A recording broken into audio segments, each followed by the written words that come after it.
explique comment atteindre votre intérieur. Avez-vous déjà ressenti cette sensation étrange de vivre une vie qui ne vous appartient pas vraiment?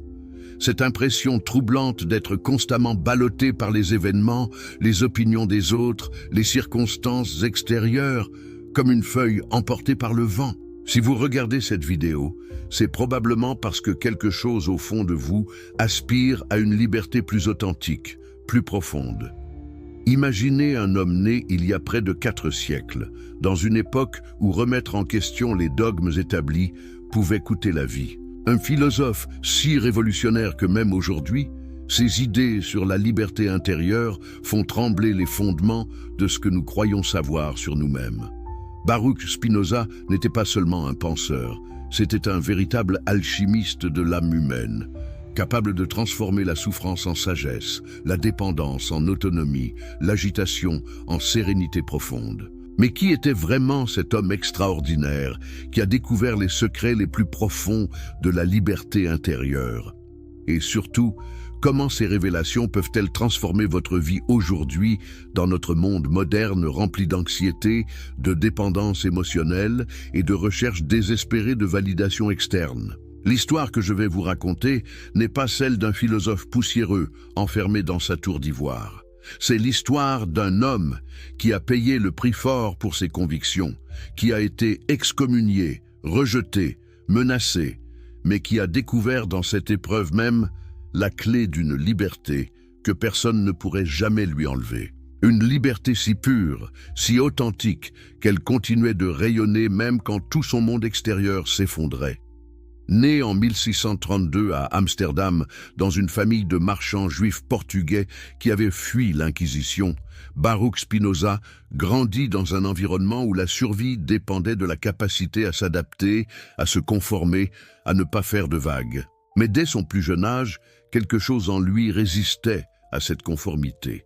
Pendant que les autres enfants acceptaient sans question les enseignements traditionnels, le jeune Baruch posait des questions qui dérangeaient profondément ses maîtres. Pourquoi devons-nous craindre Dieu s'il est parfait? Pourquoi la souffrance existe-t-elle si le monde est l'œuvre d'un être bienveillant? Ces questions apparemment innocentes révélaient déjà un esprit qui refusait de se soumettre aveuglément aux autorités extérieures. Mais Spinoza ne se contentait pas de critiquer. Il cherchait des réponses authentiques, des vérités qui pourraient résister à l'épreuve de la raison et de l'expérience. À 20 ans, Spinoza était déjà reconnu comme l'un des étudiants les plus brillants de sa communauté. Son maître, le rabbin Saul Lévi Morteira, voyait en lui un futur leader spirituel, peut-être même un grand commentateur des textes sacrés. Mais plus Spinoza étudiait, plus il découvrait des contradictions troublantes entre ce qu'on lui enseignait et ce qu'il observait dans la réalité. Comment un Dieu parfait pouvait-il éprouver la colère? Comment des textes supposés divins pouvaient-ils contenir des erreurs historiques évidentes? Et surtout, pourquoi tant de personnes pieuses vivaient-elles dans la peur, l'anxiété et la dépendance émotionnelle si leur foi était censée les libérer? Ces questions le menèrent à une découverte révolutionnaire qui allait changer sa vie et des siècles plus tard, transformer la vôtre. Spinoza réalisa que la véritable spiritualité n'avait rien à voir avec la soumission à des autorités extérieures, mais avec la découverte de sa propre nature authentique et l'alignement avec elle. Mais cette révélation avait un prix. En 1656, à l'âge de 24 ans, Spinoza fut convoqué devant le conseil de sa synagogue. L'atmosphère était lourde de tension. Les dirigeants religieux avaient entendu parler de ces idées dangereuses, de ces remises en question des dogmes établis. Ils lui offrirent une chance de se rétracter, de rentrer dans le rang, de redevenir le bon fils, obéissant qu'ils espéraient. Face à ces hommes qui représentaient tout l'ordre social de son époque, Spinoza prit une décision qui révéla la profondeur de son autonomie intérieure naissante.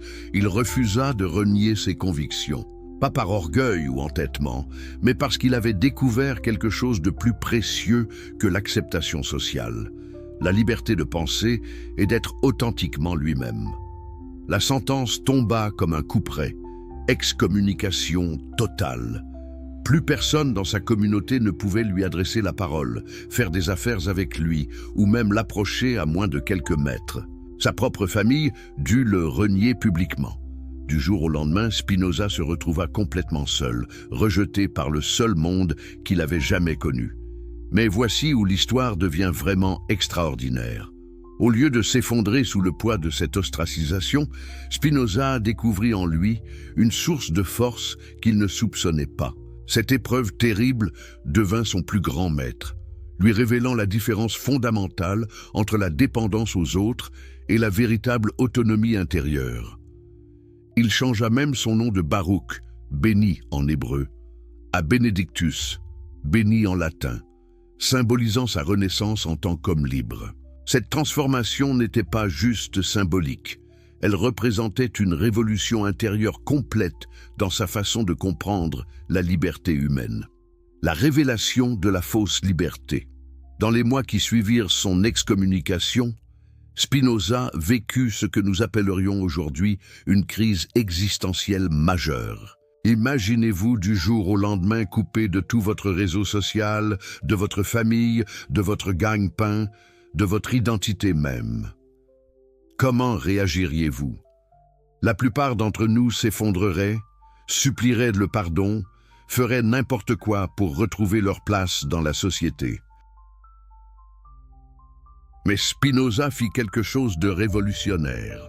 Au lieu de se lamenter sur sa situation, il l'utilisa comme un laboratoire pour comprendre la nature profonde de la liberté humaine. Pourquoi souffrait-il tant de cette séparation?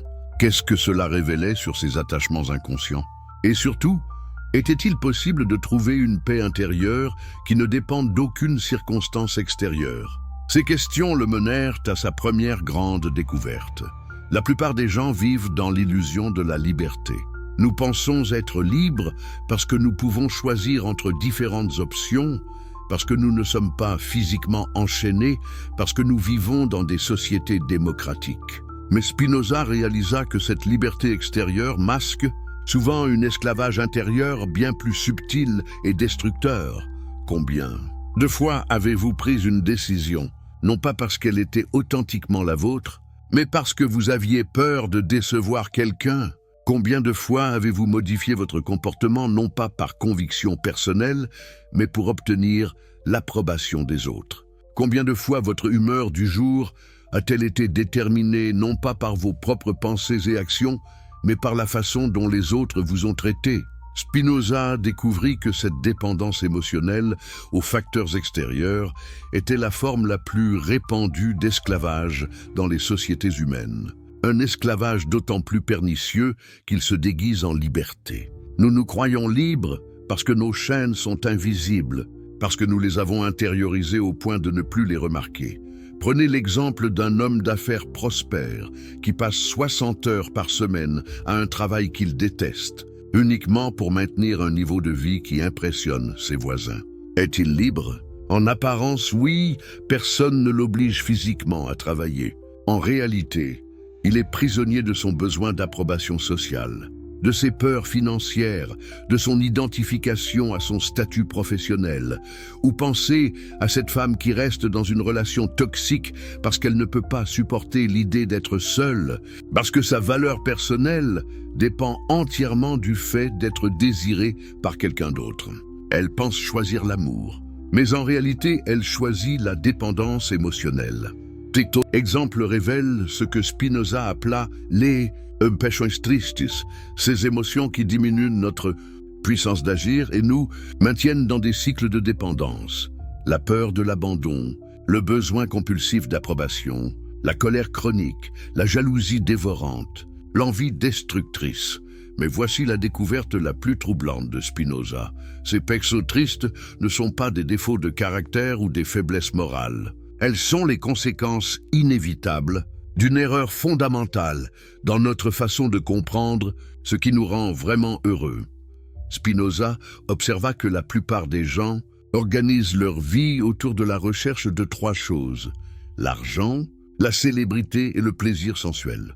Rien de mal à ces choses en soi, mais le problème survient quand nous en faisons les fondements de notre bonheur. Pourquoi? Parce qu'elles partagent toutes 3 une caractéristique fatale. Elles sont par nature limitées, temporaires et dépendantes de facteurs extérieurs à nous. L'argent peut être perdu, volé, dévalué. La célébrité est par définition capricieuse et éphémère. Le plaisir sensuel s'émousse avec l'habitude et demande des doses toujours plus fortes pour satisfaire. Baser son bonheur sur ses fondations, c'est construire sa maison sur des sables mouvants. Mais il y a quelque chose d'encore plus pernicieux dans cette quête. Spinoza découvrit que plus nous poursuivons ces biens extérieurs, plus nous développons ce qu'il appela des appétits fluctuants, des désirs qui changent constamment selon les modes, les pressions sociales, les comparaisons avec les autres.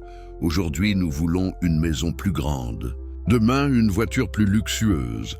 Après-demain, la reconnaissance de tel ou tel groupe social. Ces désirs ne viennent pas de notre nature profonde, mais de notre tendance à nous définir par rapport aux autres, à chercher notre valeur dans la comparaison et la compétition. Le résultat? Une instabilité émotionnelle constante. Notre humeur monte et descend selon que nous réussissons ou échouons à obtenir ces biens extérieurs. Notre estime de soi fluctue selon l'opinion que les autres ont de nous. Notre sentiment de sécurité dépend de facteurs économiques et sociaux sur lesquels nous n'avons qu'un contrôle très limité. Spinoza vécut cette vérité dans sa propre chair. Avant son excommunication, une partie de sa sécurité intérieure dépendait de son statut dans la communauté, de l'approbation de ses maîtres, de sa place dans la hiérarchie sociale. Quand tout cela lui fut retiré d'un coup, il se retrouva face à une question fondamentale. Existe-t-il une forme de bonheur qui ne puisse pas être détruite par les circonstances extérieures? Cette question le mena à observer plus attentivement les moments où il se sentait authentiquement en paix, véritablement vivant, profondément satisfait. Il remarqua que ces moments avaient tous quelque chose en commun. Ils survenaient quand il était complètement absorbé dans la contemplation d'une vérité profonde, dans la compréhension d'un principe universel, dans la création d'une idée nouvelle. Ces moments de bonheur authentique ne dépendaient d'aucune circonstance extérieure. Ils émergeaient de son propre développement intérieur, de l'expansion de sa compréhension, de l'exercice de ses capacités naturelles les plus élevées.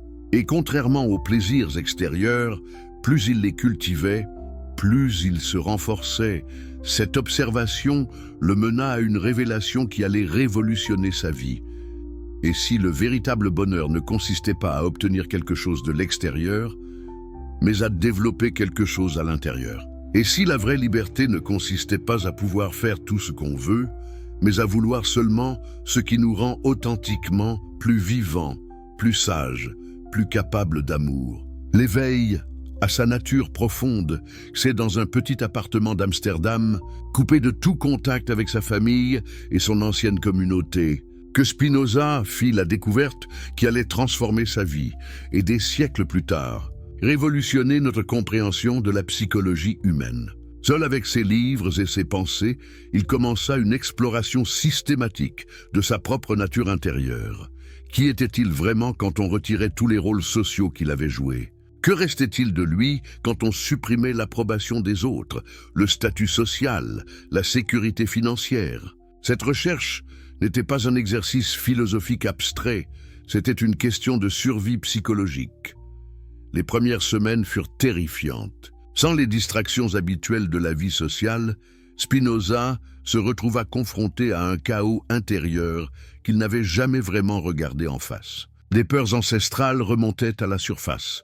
Peur de l'abandon, peur de l'insignifiance, peur de la mort. Des colères longtemps réprimées explosaient sans prévenir. Des tristesses profondes l'envahissaient par vagues. Mais au lieu de fuir ces émotions difficiles ou de les distraire, Spinoza prit une décision révolutionnaire.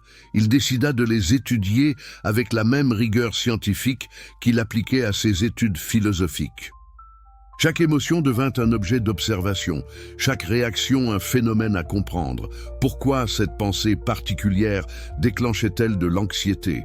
Quel était exactement le mécanisme par lequel une critique imaginaire de quelqu'un d'autre pouvait ruiner sa paix intérieure? Comment une simple mémoire du passé pouvait-elle générer des émotions aussi intenses dans le présent? Cette investigation minutieuse révéla quelque chose d'extraordinaire. Spinoza découvrit que ces émotions suivaient des patterns prévisibles, qu'elles étaient déclenchées par des pensées spécifiques, et surtout, qu'elles n'étaient pas des forces mystérieuses qui le dominaient, mais des phénomènes naturels qu'il pouvait comprendre et, graduellement, influenceurs. La première grande révélation vint quand il réalisa que la plupart de ses souffrances ne venaient pas des événements eux-mêmes, mais de ses interprétations de ces événements.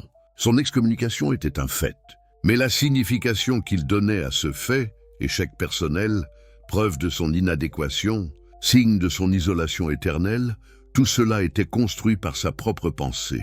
Et si ces interprétations étaient construites, elles pouvaient être déconstruites et reconstruites différemment. Spinoza commença à expérimenter avec des interprétations alternatives. Et si son excommunication n'était pas un échec, mais une libération?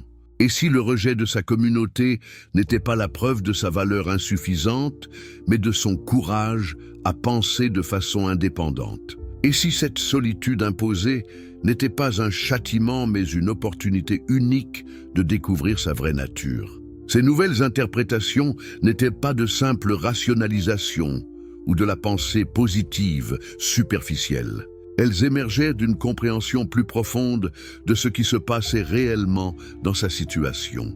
En étudiant les mécanismes de sa propre souffrance, Spinoza découvrait les clés de sa libération. La deuxième révélation majeure vint quand il commença à identifier ce qu'il appellerait plus tard sa nature essentielle.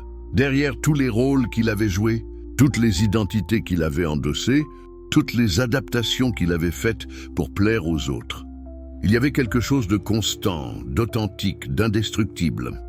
Cette essence n'était pas une chose mystique ou transcendante. C'était sa capacité naturelle à comprendre, à créer, à se connecter avec la vérité. C'était ce qui s'exprimait quand il était complètement absorbé dans une recherche intellectuelle, quand il créait une nouvelle idée, quand il ressentait cette joie particulière de la découverte. Spinoza réalisa que tous ces moments de bonheur authentique dans le passé avaient eu lieu quand il agissait à partir de cette nature essentielle, et que toutes ces souffrances étaient venues de situations où il était forcé d'agir contre elles. Cette découverte le mena à une expérience révolutionnaire. Et s'il organisait sa vie entière autour de l'expression de cette nature essentielle? Et s'il prenait ses décisions non pas basées sur les attentes des autres ou sur ses peurs, mais sur ce qui permettait le meilleur développement de ses capacités authentiques? Le changement ne fut pas immédiat, mais il fut profond. Graduellement, Spinoza commença à ressentir un type de paix intérieure qu'il n'avait jamais connu. Ce n'était pas l'absence de défis ou de difficultés. Sa situation extérieure restait précaire. C'était quelque chose de beaucoup plus stable. La satisfaction de vivre enfin en accord avec sa propre nature. Il découvrit aussi que cet alignment avec sa nature essentielle produisait naturellement ce qu'il appela la joie active, un sentiment d'expansion de sa puissance d'être et d'agir. Contrairement au plaisir passif qu'il avait recherché dans le passé, approbation des autres, inconfort matériel, distractions diverses, cette joie active se renforçait par son propre exercice. Plus il pensait clairement, plus il devenait capable de penser clairement. Plus il agissait selon sa nature authentique, plus cette nature se développait. Plus il cultivait son indépendance intérieure, plus il devenait capable de se connecter authentiquement avec les autres. Mais la découverte la plus révolutionnaire vint quand Spinoza réalisa que cette transformation intérieure changeait radicalement sa relation avec le monde extérieur. Paradoxalement, en devenant moins dépendant de l'approbation des autres, il devenait plus aimable. En cherchant moins à impressionner, il devenait plus authentiquement impressionnant. En ayant moins besoin des autres, il devenait plus capable de leur offrir quelque chose de valeur. Des personnes commencèrent à être attirées par cette qualité nouvelle qu'il dégageait. Pas l'ancienne personnalité qui essayait de plaire ou de convaincre, mais cette présence calme et authentique qui émergeait de son alignement intérieur. Il découvrit que quand on est véritablement libre, intérieurement, On inspire naturellement la liberté chez les autres. C'est ainsi qu'il rencontra celui qui allait devenir son ami le plus proche, Simon de Vries, un marchand prospère qui fut fasciné non pas par les idées de Spinoza, mais par la qualité de présence qui les accompagnait. Puis Adrian Kerbag, un avocat brillant en quête de vérités authentiques. Puis toute une constellation d'esprits indépendants qui reconnaissaient en Spinoza quelque chose qu'ils cherchaient pour eux-mêmes. Ces nouvelles relations étaient fondamentalement différentes de celles qu'il avait connues dans sa jeunesse. Elles n'étaient pas basées sur la conformité mutuelle, sur l'échange de services ou sur le besoin émotionnel. Elles émergeaient de la reconnaissance mutuelle d'une aspiration commune vers l'authenticité et la liberté. Intérieure, Spinoza découvrit que quand on se connecte avec les autres à partir de sa propre plénitude plutôt que de ses manques, les relations deviennent nourrissantes plutôt qu'épuisantes, inspirantes plutôt qu'obligations, libérantes plutôt qu'étouffantes. Cette période d'isolement forcé, qui avait commencé comme la plus grande catastrophe de sa vie, se révélait être la plus grande bénédiction. Elle lui avait donné l'opportunité de découvrir des vérités sur la nature humaine que peu de personnes ont le courage ou l'occasion d'explorer. La science des émotions. Humaine fort de ses découvertes personnelles, Spinoza entreprit quelque chose d'absolument révolutionnaire pour son époque, traiter les émotions humaines comme des phénomènes naturels pouvant être étudiés scientifiquement. Alors que la tradition philosophique et religieuse de son temps considérait les passions comme des forces irrationnelles qu'il fallait supprimer ou contrôler par la volonté, Spinoza proposa une approche radicalement différente. Et si les émotions n'étaient ni bonnes ni mauvaises en soi, mais simplement des informations sur notre état intérieur et notre relation avec le monde? Et si, au lieu d'essayer de les éliminer, nous apprenions à les comprendre et à les transformer? Cette approche émergea de son observation minutieuse de ses propres états émotionnels pendant les mois difficiles qui suivirent son excommunication. Au lieu de juger ses émotions comme inappropriées ou de lutter contre elles, il les étudia avec la curiosité d'un scientifique observant un phénomène naturel. Prenez la colère, par exemple. La tradition morale de son époque la condamnait comme un péché, quelque chose à éviter à tout prix. Mais Spinoza découvrit que sa colère contenait des informations précieuses. Elle surgissait quand il percevait une injustice ou une contradiction avec ses valeurs profondes. Le problème n'était pas la colère elle-même, mais ce qu'il en faisait. Quand il laissait la colère le dominer, elle se transformait en ressentiment, en amertume, en désir de vengeance. Des émotions qui diminuaient effectivement sa puissance d'agir et de penser clairement. Mais quand il l'observait consciemment, quand il en comprenait la cause, il pouvait utiliser l'énergie de la colère pour faire des changements constructifs dans sa vie.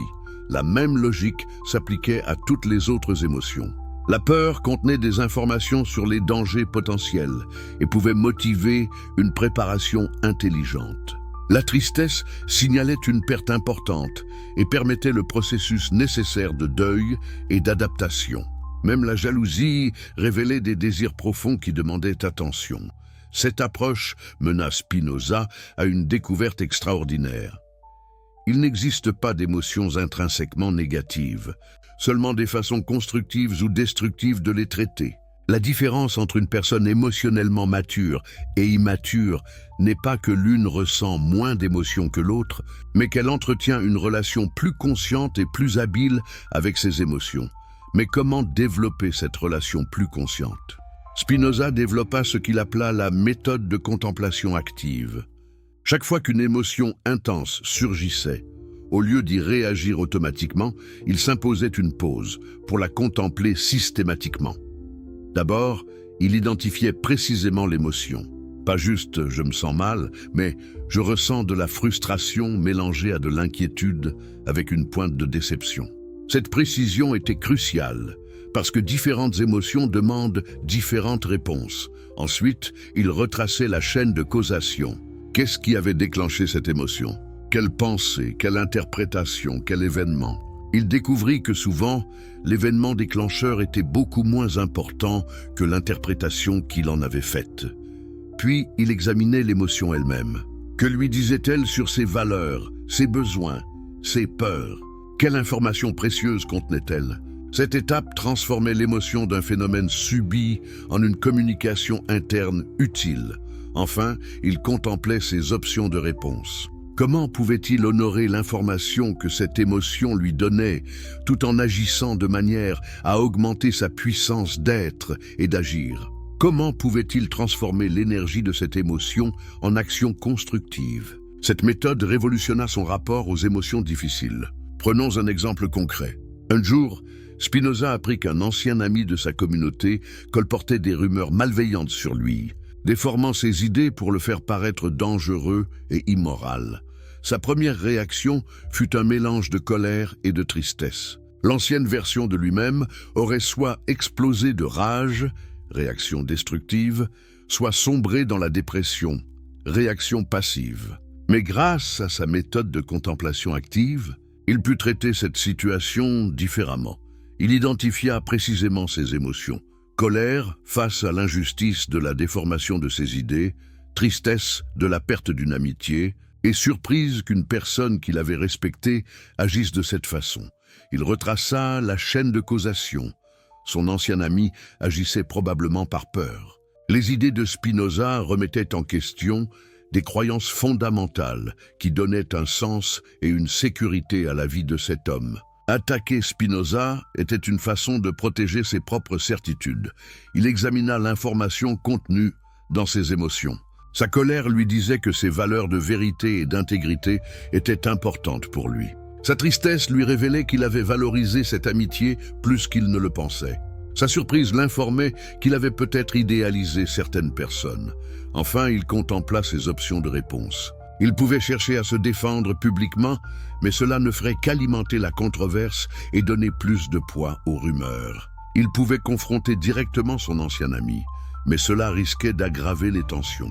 Ou il pouvait utiliser cette énergie émotionnelle pour approfondir et clarifier ses propres idées, pour mieux comprendre pourquoi elles suscitaient tant de résistance. Il choisit cette dernière option. Au lieu de réagir contre l'attaque, il l'utilisa comme motivation pour développer une expression encore plus claire et plus persuasive de ses idées. Le résultat fut une période de créativité intense qui produisit certains de ses écrits les plus profonds. Cette approche transforma progressivement sa relation avec tous les défis de sa vie. Chaque difficulté devenait une opportunité de pratiquer sa maîtrise émotionnelle. Chaque critique devenait une occasion d'approfondir sa compréhension. Chaque rejet devenait un test de sa stabilité intérieure, mais la découverte la plus importante de Spinoza concernait ce qu'il appela la transformation des passions. Il réalisa que quand on comprend vraiment une émotion, sa cause, sa fonction, son message, elle se transforme naturellement en quelque chose de plus constructif. La colère comprise se transforme en détermination. La peur comprise se transforme en prudence. La tristesse comprise se transforme en compassion.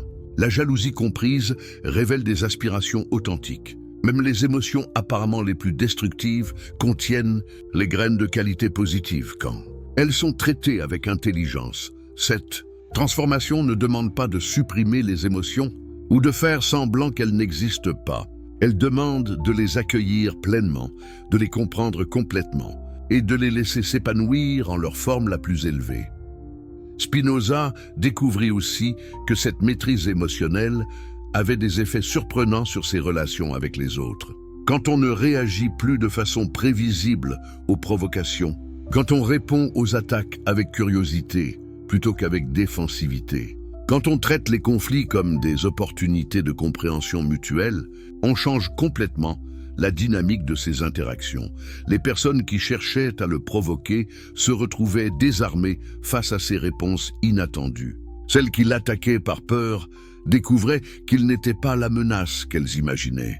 Celles qui le testaient trouvaient une solidité intérieure qui inspirait confiance plutôt que défiance. Cette transformation émotionnelle ne fit pas de Spinoza un homme froid ou détaché. Au contraire, en libérant ses émotions de leurs aspects destructifs, il découvrit des capacités d'amour, de compassion et de joie qu'il n'avait jamais soupçonnées. Mais c'étaient des émotions conscientes, choisies, aligné avec sa nature la plus élevée. Vous êtes-vous déjà demandé pourquoi certaines personnes semblent naviguer dans la vie avec une sérénité inébranlable, tandis que d'autres sont constamment ballottées par chaque événement, chaque critique, chaque changement imprévu? Si cette question vous fascine autant qu'elle me passionne, n'oubliez pas de vous abonner à notre chaîne pour ne manquer aucune révélation sur ces secrets de la sagesse intérieure. Et dites-moi dans les commentaires de quel pays vous nous regardez et à quelle heure vous découvrez cette histoire extraordinaire. Si vous êtes sur mobile, un petit like nous aiderait énormément à faire découvrir cette sagesse à plus de personnes qui en ont besoin. Nous avons vu comment Spinoza découvrit la science des émotions, mais son voyage vers l'autonomie intérieure était loin d'être terminé. Car une question fondamentale demeurait: comment peut-on véritablement se connaître soi-même dans un monde qui nous pousse constamment à jouer des rôles, à porter des masques, à nous conformer aux attentes des autres? L'exploration révolutionnaire de Swelliver, 1657, fut particulièrement rigoureux à Amsterdam. Spinoza, maintenant installé dans une modeste chambre qu'il louait chez un ami libraire, passait ses journées dans une solitude presque monacale. Mais cette solitude n'était pas vide. Elle était remplie d'une exploration intérieure d'une intensité extraordinaire. Chaque jour, il s'imposait ce qu'il appelait ses rendez-vous avec lui-même. Des moments de contemplation profonde où il questionnait systématiquement tout ce qu'il croyait savoir sur sa propre identité. Qui était-il vraiment quand personne ne le regardait? Quelles étaient ses motivations les plus profondes? Celles qui survivaient à tous les changements extérieurs. Et surtout, comment pouvait-il distinguer entre les désirs authentiques qui venaient de sa nature essentielle et ceux qui avaient été implantés par la société, la famille, la tradition? Cette recherche commença par une observation troublante. Spinoza réalisa qu'une grande partie de ce qu'il considérait comme ses propres pensées et désirs étaient en réalité des échos de voix extérieures. La voix de son père qui lui disait ce qu'un homme respectable devait accomplir. La voix de ses professeurs qui définissaient ce qu'un esprit cultivé devait penser. La voix de sa communauté qui dictait ce qu'une personne pieuse devait croire. Mais comment distinguer sa voix authentique de ce chœur de voix extérieures qui avait colonisé son esprit? Spinoza développa une méthode révolutionnaire qu'il appela l'archéologie de l'âme. Chaque jour, il choisissait une croyance, un désir ou une peur importante dans sa vie et remontait à ses origines. Prenons un exemple concret. Spinoza découvrit qu'il avait une peur profonde de la pauvreté qui influençait beaucoup de ses décisions. D'où venait cette peur? En explorant ses souvenirs, il réalisa qu'elle ne venait pas d'une expérience personnelle de privation. Sa famille avait été relativement prospère. Elle venait des histoires terrifiantes que sa grand-mère racontait sur la fuite de sa famille du Portugal, sur les persécutions, sur les périodes où ils avaient tout perdu. Cette peur de la pauvreté était donc un héritage transgénérationnel, une protection contre un danger qui avait été réel pour ses ancêtres, mais qui n'était pas nécessairement pertinent pour sa situation actuelle. En comprenant cela, Spinoza put distinguer entre une prudence financière raisonnable et une anxiété paralysante héritée du passé. Il appliqua cette même méthode à tous les aspects de sa psyché. Son besoin d'approbation intellectuelle, d'où venait-il? De son désir authentique de contribuer à la connaissance humaine ou de son besoin de prouver sa valeur après avoir été rejeté par sa communauté? Sa tendance à l'isolement? Était-ce une préférence naturelle pour la solitude contemplative ou une protection contre de nouvelles blessures émotionnelles? Cette exploration révéla quelque chose d'extraordinaire. Spinoza découvrit qu'en dessous de toutes ces couches de conditionnement, il y avait effectivement quelque chose d'authentique, d'irréductible, de fondamentalement lui. Ce n'était pas une chose mystique ou transcendante, mais plutôt une tendance naturelle, un pattern d'énergie, une façon unique d'interagir avec la réalité. Pour Spinoza, cette essence authentique se manifestait dans sa capacité naturelle à voir des connexions là où d'autres voyaient des séparations, à trouver de l'ordre dans le chaos apparent, à ressentir une joie profonde dans la compréhension des principes universels qui gouvernent l'existence. C'était ce qui s'exprimait depuis son enfance, quand il posait des questions qui dérangeaient ses professeurs, quand il cherchait la logique derrière les règles religieuses, quand il ressentait cette extase particulière de la découverte intellectuelle. Mais voici ce qui était révolutionnaire dans l'approche de Spinoza. Il ne considérait pas cette essence comme quelque chose de fixe ou de limité. Au contraire, il la voyait comme un potentiel dynamique, quelque chose qui pouvait se développer, s'épanouir, devenir de plus en plus lui-même. L'autonomie intérieure ne consistait pas à découvrir qui il était une fois pour toutes, mais à créer consciemment la meilleure version possible de qui il pouvait devenir. Cette réalisation le mena à développer ce qu'il appela son projet d'autocréation consciente. Chaque jour, il se demandait quelles actions, quelles pensées, quelles habitudes permettraient à sa nature authentique de s'exprimer plus pleinement. Quelles seraient les conditions optimales pour son développement personnel? Cette approche était radicalement différente de la morale traditionnelle de son époque, qui demandait aux individus de se conformer à des modèles extérieurs de vertu. Spinoza proposait plutôt de découvrir sa propre excellence unique et de l'actualiser consciemment. Pas l'excellence selon les critères des autres, mais l'excellence selon sa propre nature profonde. Il commença à remarquer des patterns dans les moments où il se sentait le plus vivant, le plus authentique, le plus en accord avec lui-même. Ces moments survenaient quand il était complètement absorbé dans une recherche intellectuelle passionnante, quand il avait des conversations profondes avec des esprits libres comme lui, quand il contemplait la beauté et l'ordre complexe de la nature, quand il aidait quelqu'un à développer sa propre compréhension. Ces observations le menèrent à structurer sa vie de manière à maximiser ses moments d'authenticité. Il établit une routine quotidienne qui incluait des périodes de lecture et d'écriture, des moments de contemplation solitaire, des conversations avec des amis philosophes et des promenades dans la nature pour observer les principes universels à l'œuvre dans le monde physique.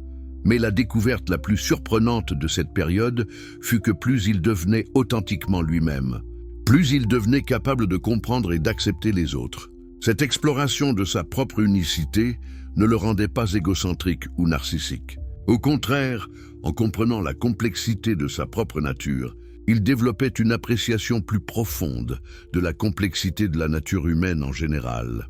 Il réalisa que chaque personne avait sa propre essence unique, ses propres potentiels à actualiser, ses propres défis spécifiques à surmonter. L'erreur de la plupart des gens était d'essayer de devenir quelqu'un d'autre plutôt que la meilleure version d'eux-mêmes.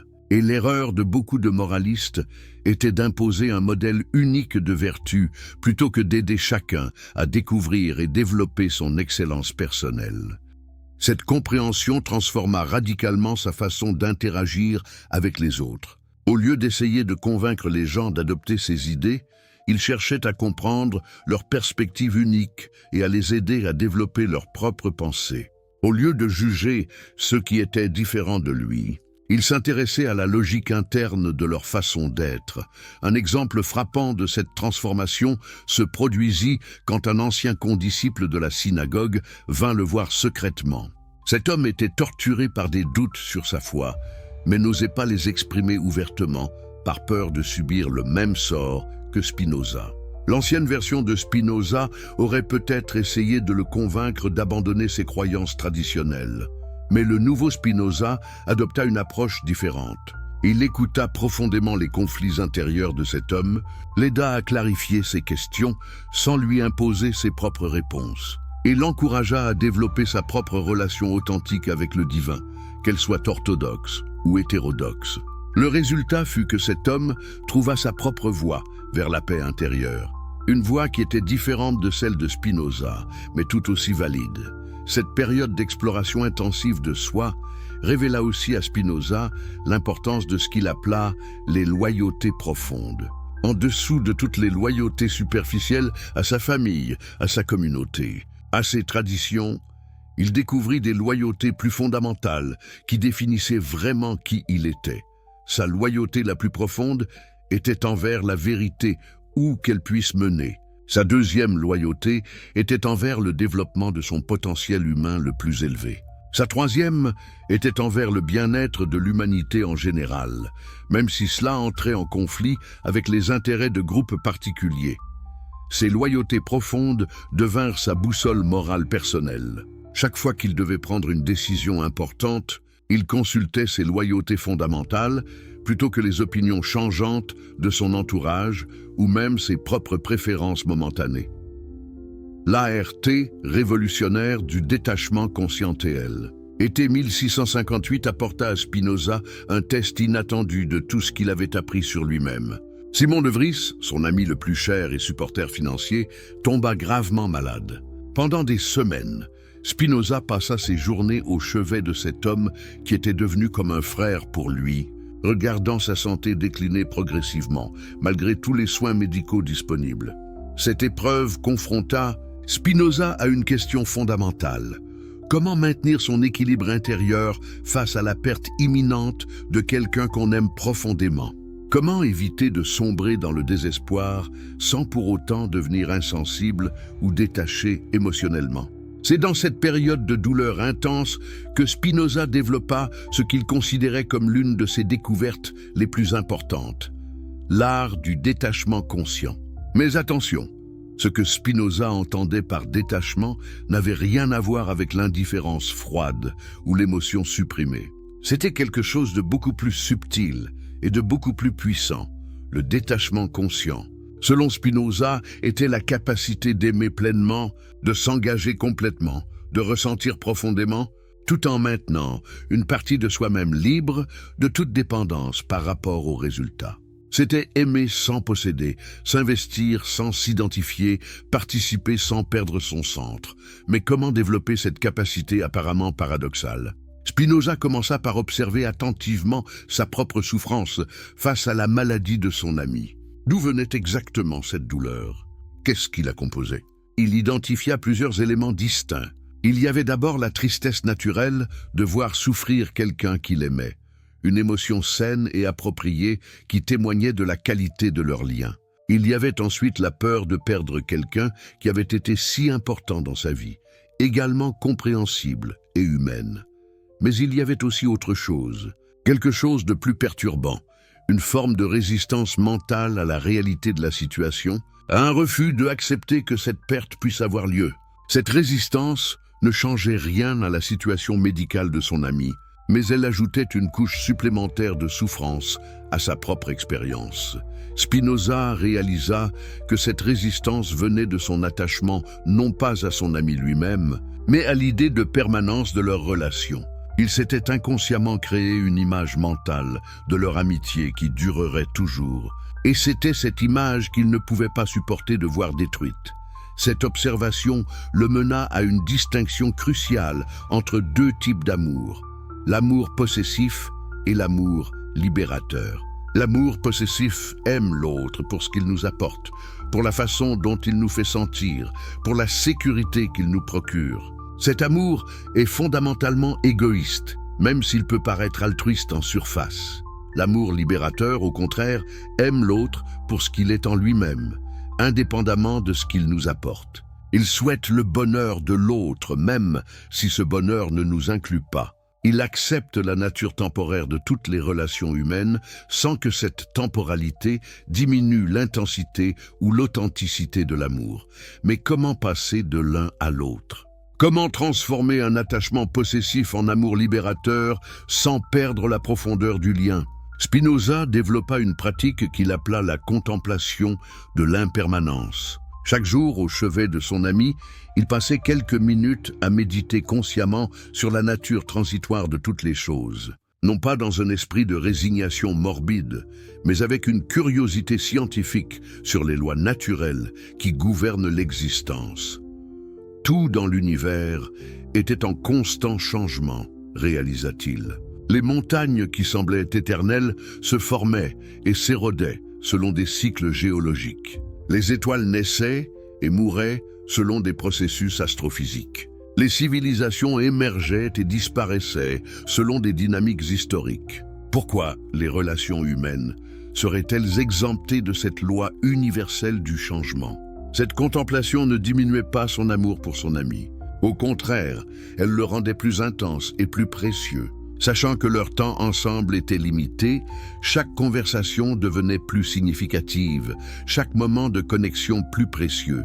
L'impermanence ne détruisait pas la valeur de l'expérience, elle la sublimait. Spinoza découvrit aussi que cette acceptation de l'impermanence libérait une énergie énorme qui était auparavant gaspillée dans la résistance mentale. Au lieu de lutter contre la réalité de la maladie de son ami, il pouvait consacrer toute son attention à être présent avec lui, à lui offrir le meilleur de lui-même pendant le temps qui leur restait. Il remarqua que cette transformation dans sa propre attitude avait un effet profond sur son ami malade. Simon de Vries avait toujours été un homme anxieux, constamment préoccupé par l'avenir, par ses affaires, par 1000 détails de la vie quotidienne. Mais face à la présence sereine et acceptante de Spinoza, il commença lui aussi à lâcher prise sur ses inquiétudes habituelles. « Tu sais, Baruch, dit-il un jour, j'ai l'impression de découvrir qui je suis vraiment pour la première fois de ma vie. Maintenant que je ne peux plus me préoccuper de demain, je peux enfin habiter pleinement aujourd'hui. » Cette remarque frappa profondément Spinoza. Il réalisa que le détachement conscient n'était pas seulement une technique pour gérer la souffrance. C'était une porte vers une qualité de présence qu'il n'avait jamais expérimentée auparavant. En lâchant prise sur ses attachements à des futurs spécifiques, il devenait capable d'une attention plus complète, plus riche, plus nourrissante au moment présent. Quand Simon de Vries mourut finalement, au début de l'automne, Spinoza vécut quelque chose de surprenant.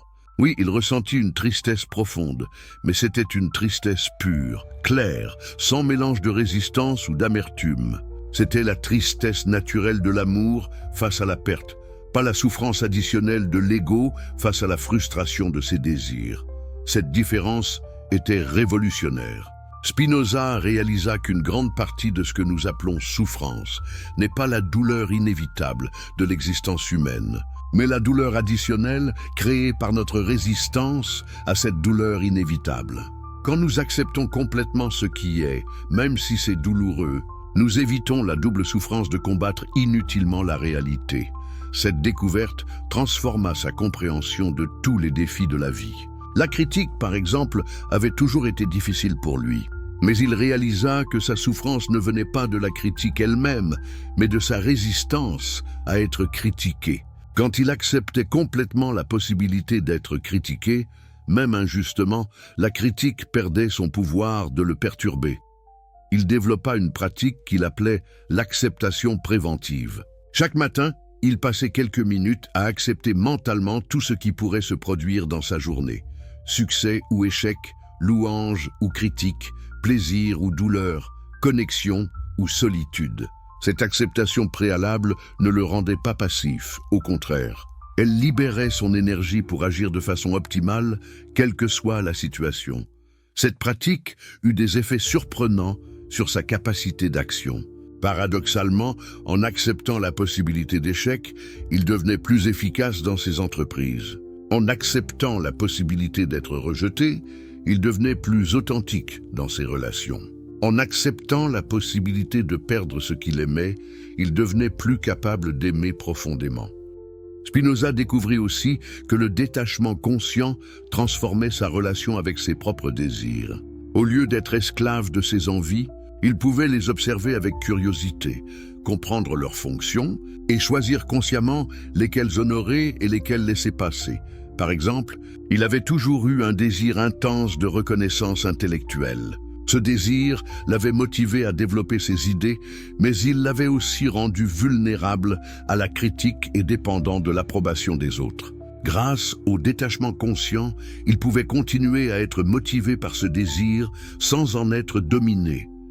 Il se disait « Oui, j'aimerais que mes idées soient reconnues et appréciées. C'est un désir naturel et compréhensible. Mais si cela n'arrive pas, ma valeur en tant que personne et ma joie de vivre n'en seront pas diminuées. Je peux poursuivre mes recherches pour le plaisir intrinsèque de la découverte, que cette découverte soit jamais reconnue ou non. » Cette attitude libérait une créativité énorme. N'étant plus contraint par la peur de l'échec ou le besoin d'impressionner, Spinoza pouvait explorer des idées plus audacieuses, prendre des risques intellectuels plus grands, exprimer sa pensée avec plus d'authenticité. Les gens autour de lui commencèrent à remarquer un changement dans sa présence. Il y avait quelque chose de plus solide en lui, de moins réactif, de plus centré. Dans les discussions, il ne semblait plus avoir besoin de prouver quoi que ce soit ou de défendre ses positions avec acharnement. Il pouvait présenter ses idées clairement, écouter les objections avec intérêt et modifier sa position si les arguments étaient convaincants. Le tout sans que son estime de soi soit en jeu. Cette qualité de présence attirait naturellement des personnes en quête de cette même solidité intérieure. Sans le chercher, Spinoza se retrouva au centre d'un petit cercle d'esprits libres qui venaient régulièrement discuter avec lui de philosophie, de science, de politique. Ces réunions informelles devinrent célèbres dans certains cercles intellectuels d'Amsterdam, comme des oasis de pensée libre dans un environnement souvent dogmatique. L'épanouissement de la joie authentique est au printemps 1659, presque 3 ans après son excommunication, que Spinoza vécut ce qu'il considérerait plus tard comme l'une des expériences les plus transformatrices de sa vie. Il était en train de polir des lentilles, activité qu'il avait adoptée pour subvenir à ses besoins financiers tout en gardant son indépendance intellectuelle, quand quelque chose d'extraordinaire se produisit.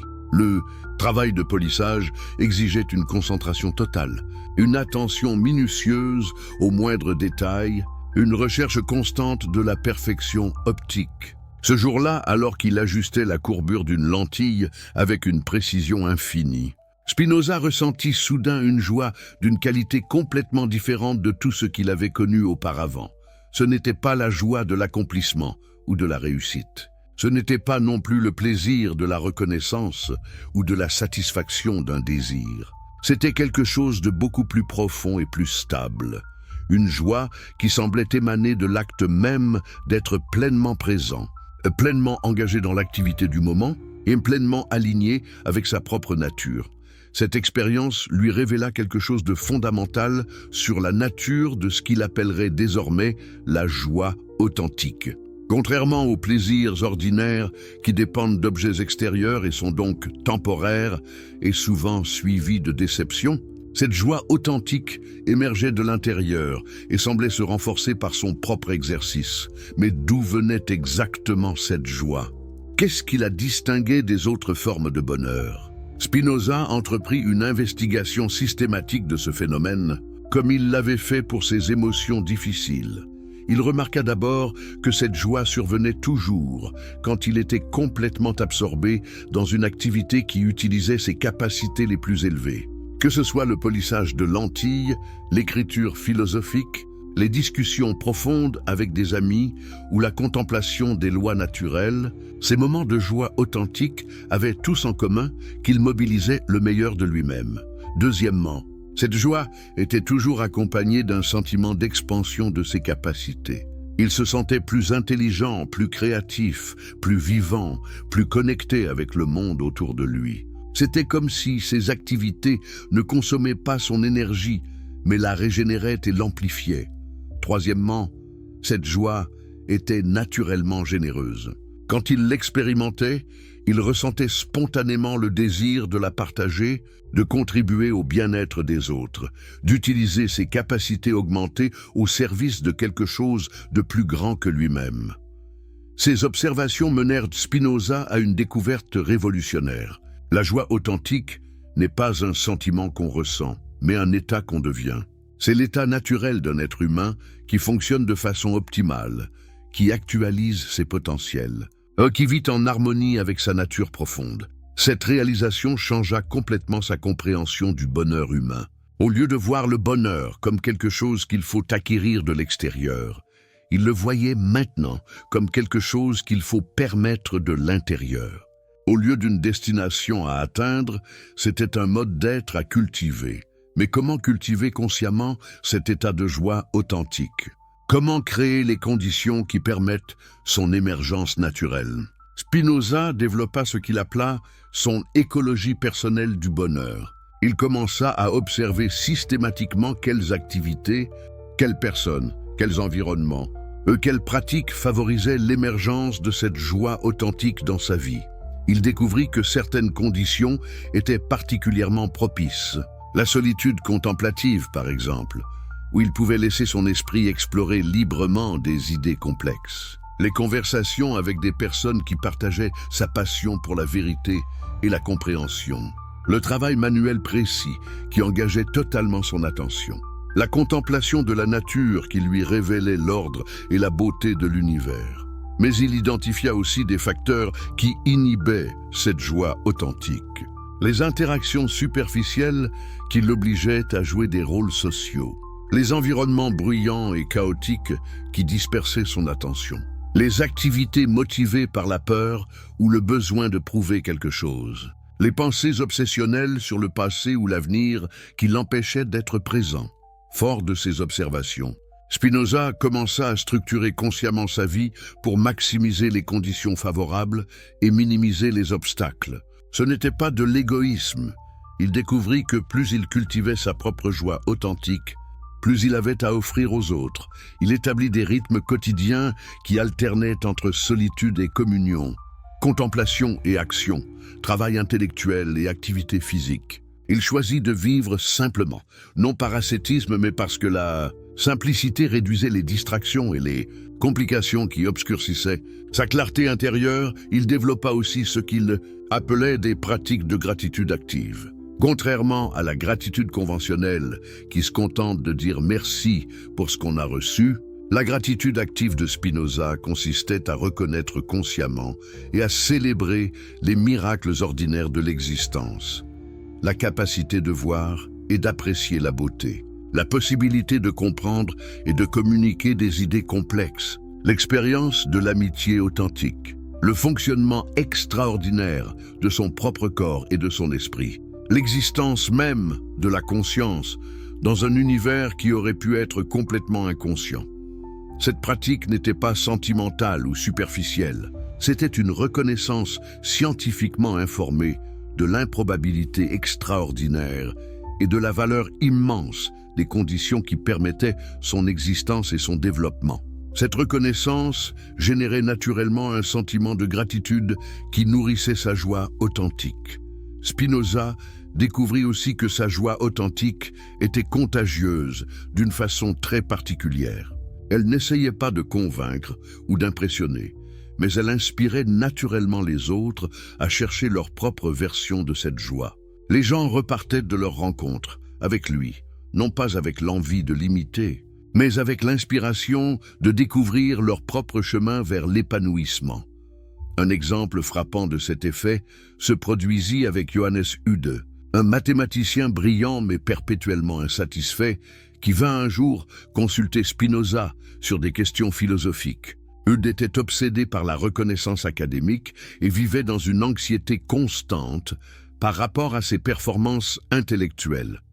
Après plusieurs conversations avec Spinoza, Hude écrivit « Ce qui me frappe le plus chez vous n'est pas votre intelligence, bien qu'elle soit remarquable, mais votre capacité à être heureux de façon si simple et si profonde. Vous me faites réaliser que j'ai passé ma vie à chercher le bonheur dans tous les mauvais endroits. » Cette observation révéla à Spinoza quelque chose d'important. Sa joie authentique servait d'exemple vivant de ce qui est possible pour tous les êtres humains. Non pas qu'ils doivent copier sa façon particulière de vivre, mais qu'ils peuvent découvrir leur propre version de cette qualité d'être. Il réalisa aussi que sa joie authentique était naturellement créative. Elle générait spontanément des idées nouvelles, des solutions inattendues, des insights originaux. C'était comme si cet état d'être optimal libérait des capacités qui restaient dormantes dans les états ordinaires de conscience. Durant cette période, Spinoza produisit certains de ses écrits les plus profonds et les plus influents. Mais ce qui était remarquable, c'est qu'il ne les écrivait pas par ambition ou par désir de célébrité. Il les écrivait parce que les idées émergeaient naturellement de son état de joie authentique et demandaient à être exprimées. Cette créativité joyeuse avait une qualité particulière. Elle n'était pas tendue ou forcée, mais coulait naturellement comme une source d'eau pure. Elle ne chère-est que vous avez déjà rencontré quelqu'un dont la simple présence vous donnait envie de devenir une meilleure version de vous-même. Quelqu'un qui semblait posséder un secret sur la façon de vivre pleinement et authentiquement. Si ces questions résonnent en vous, n'hésitez pas à vous abonner à cette chaîne pour découvrir plus d'histoires qui transforment vraiment les existences. Dites-nous dans les commentaires de quel pays vous nous regardez et à quelle heure vous découvrez cette révélation sur l'autonomie intérieure. Et si vous êtes sur votre téléphone, un petit like nous aiderait énormément à partager cette sagesse avec encore plus de personnes qui en ont besoin. Nous avons suivi le voyage extraordinaire de Spinoza vers la découverte de la joie authentique. Mais son histoire était loin d'être terminée. Car une question cruciale demeurait. Comment cette transformation intérieure profonde influence-t-elle notre façon d'aimer et de nous connecter avec les autres? Comment peut-on maintenir son autonomie intérieure tout en créant des liens authentiques et nourrissants? L'amour s'enchaîne l'automne 1660 marqua un tournant décisif dans la vie de Spinoza.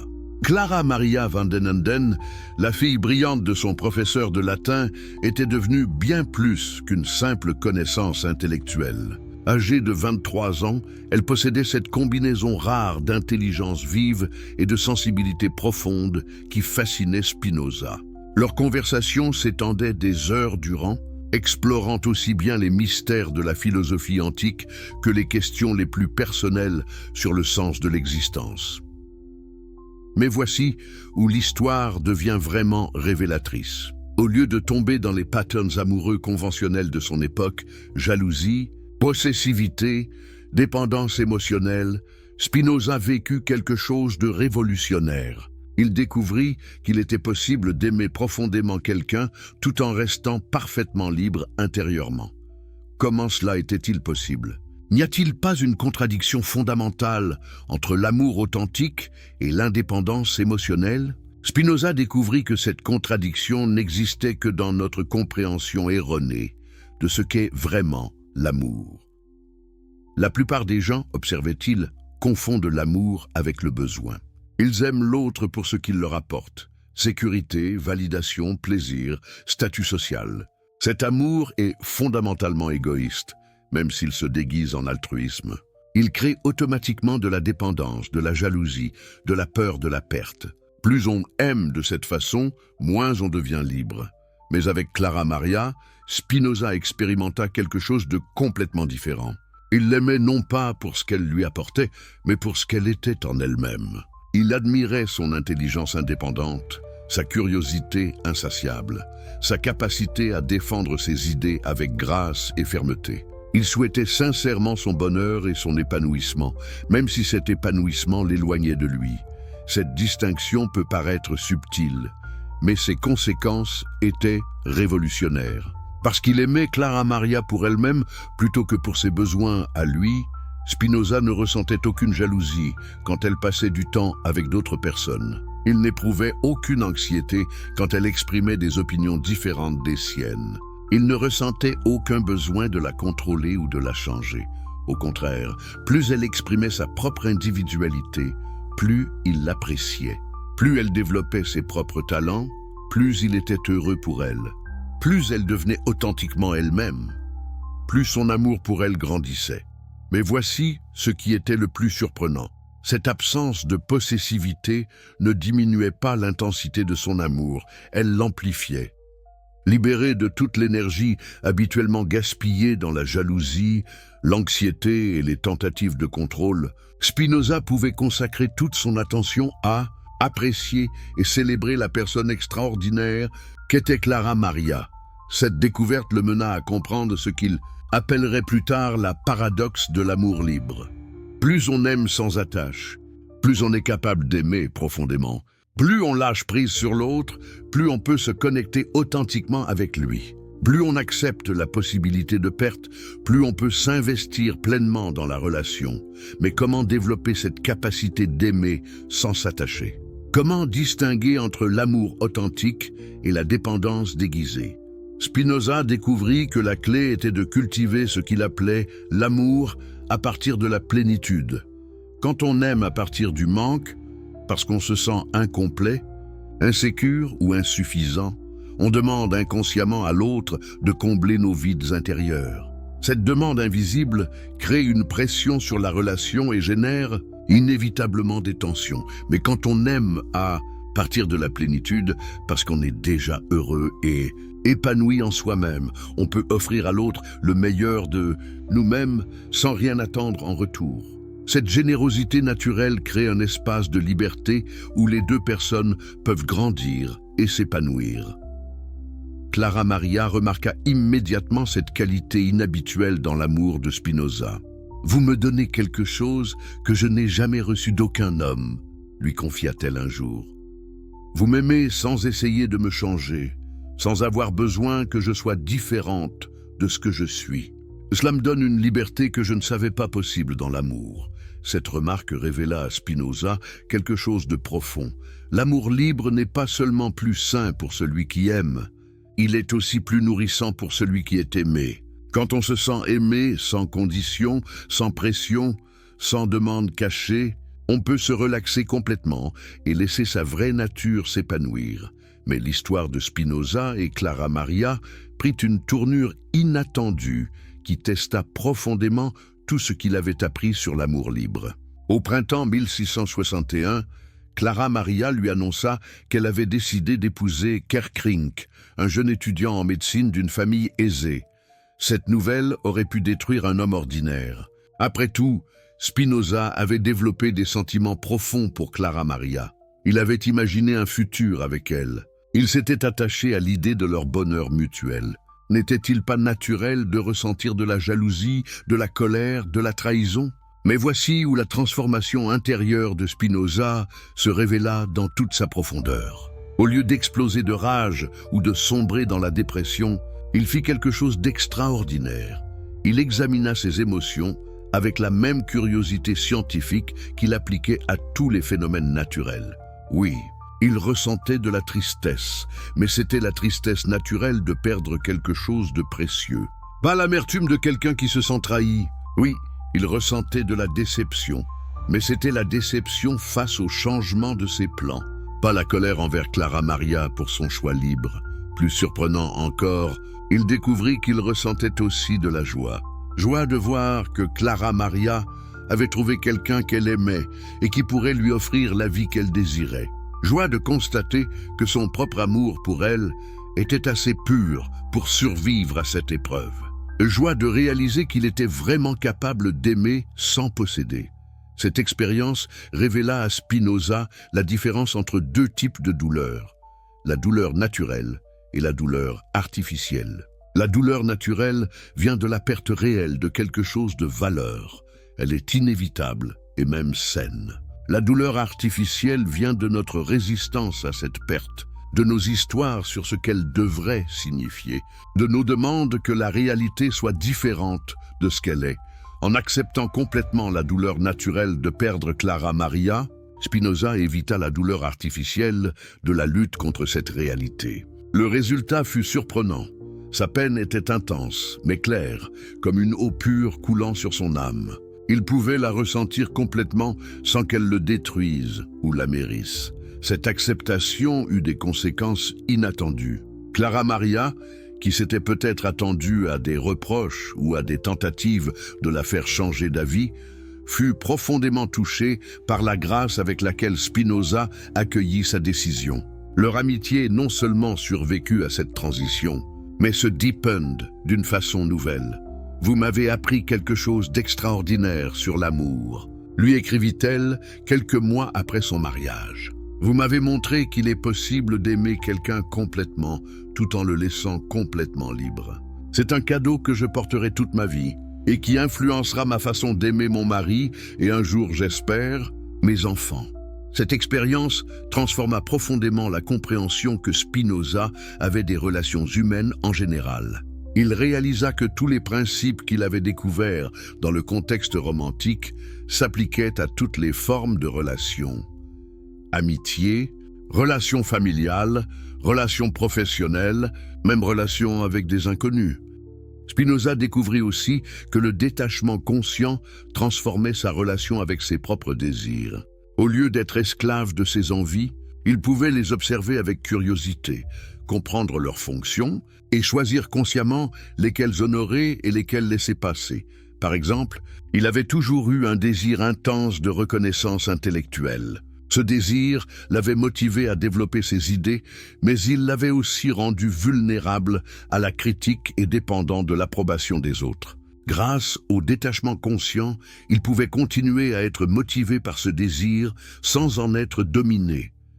Il se disait « Oui, j'aimerais que mes idées soient reconnues et appréciées. » C'est un désir naturel et compréhensible. Mais si cela n'arrive pas, ma valeur en tant que personne et ma joie de vivre n'en seront pas diminuées. Je peux poursuivre mes recherches pour le plaisir intrinsèque de la découverte, que cette découverte soit jamais reconnue ou non. Cette attitude libérait une créativité énorme. N'étant plus contraint par la peur de l'échec ou le besoin d'impressionner, Spinoza pouvait explorer des idées plus audacieuses, prendre des risques intellectuels plus grands, exprimer sa pensée avec plus d'authenticité. Les gens autour de lui commencèrent à remarquer un changement dans sa présence. Il y avait quelque chose de plus solide en lui, de moins réactif, de plus centré. Dans les discussions, il ne semblait plus avoir besoin de prouver quoi que ce soit ou de défendre ses positions avec acharnement. Il pouvait présenter ses idées clairement, écouter les objections avec intérêt et modifier sa position si les arguments étaient convaincants. Le tout sans que son estime de soi soit en jeu. Cette qualité de présence attirait naturellement des personnes en quête de cette même solidité intérieure. Sans le chercher, Spinoza se retrouva au centre d'un petit cercle d'esprits libres qui venaient régulièrement discuter avec lui de philosophie, de science, de politique. Ces réunions informelles devinrent célèbres dans certains cercles intellectuels d'Amsterdam, comme des oasis de pensée libre dans un environnement souvent dogmatique. L'épanouissement de la joie authentique est au printemps 1659, presque 3 ans après son excommunication, que Spinoza vécut ce qu'il considérerait plus tard comme l'une des expériences les plus transformatrices de sa vie. Il était en train de polir des lentilles, activité qu'il avait adoptée pour subvenir à ses besoins financiers tout en gardant son indépendance intellectuelle, quand quelque chose d'extraordinaire se produisit. Le travail de polissage exigeait une concentration totale, une attention minutieuse aux moindres détails, une recherche constante de la perfection optique. Ce jour-là, alors qu'il ajustait la courbure d'une lentille avec une précision infinie, Spinoza ressentit soudain une joie d'une qualité complètement différente de tout ce qu'il avait connu auparavant. Ce n'était pas la joie de l'accomplissement ou de la réussite.